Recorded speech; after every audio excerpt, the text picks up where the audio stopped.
ব্যারাকপুর সাংগঠনিক বিজেপি জেলা মহিলা মোর্চার উদ্যোগে মহকুমা শাসকের কাছে মোহনপুরে কিশোরীর ধর্ষণের ন্যায় বিচারের দাবিতে ডেপুটেশন।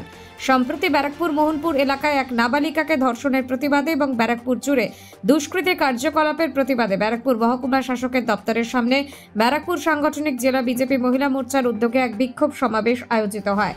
তাদের দাবি, সমস্ত ক্ষেত্রে পুলিশ দোষীদের আড়াল করার চেষ্টা করছে।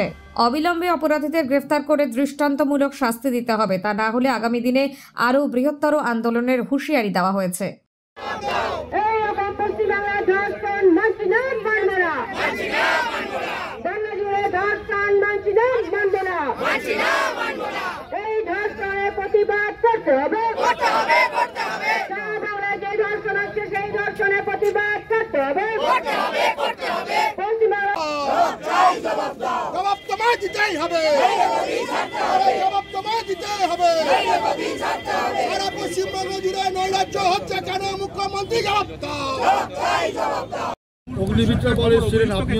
তৃণমূলের লোক ধর্ষণ করেছে, ধর্ষক তৃণমূল।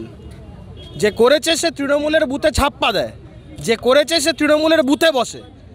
শাসক দল, পুলিশ প্রশাসন আগে এটা বলুক যে তৃণমূলের লোক এই ঘটনা ঘটিয়েছে, শাসক দলের তরফ থেকে নারী সুরক্ষা সম্পর্কে তারা কি বলছে।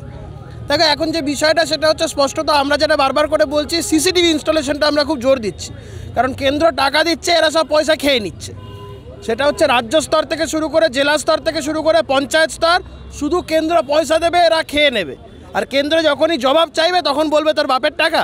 এই তো হচ্ছে অবস্থা।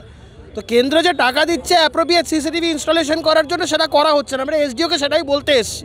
এসডিওকে বলে কোনো লাভ হবে না, দিদির চাকর বাকর, কিচ্ছু করার নেই, পিসিমণির চাকর বাকর। তাই চাকর বাকরদের কথাবার্তা বলে কোনো লাভ নেই, কিন্তু আইনগতভাবে একটা পদ্ধতির মধ্যে দিতে চলতে হয়।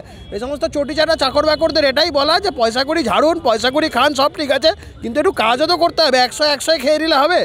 এদের অবস্থাটা হয়ে গেছে তাই। তো আর সার্বিকভাবে এরা যদি এগুলো না করতে পারে, মানুষ যদি আইন নিজের হাতে তুলে নেয়, ওই যাদবপুরে যেরকম বলেছিল না হোক কলরব, এরকম যদি জনগণ এখন হোক ক্যালারি বলা শুরু করে, কেউ কোথাও বাঁচবে না।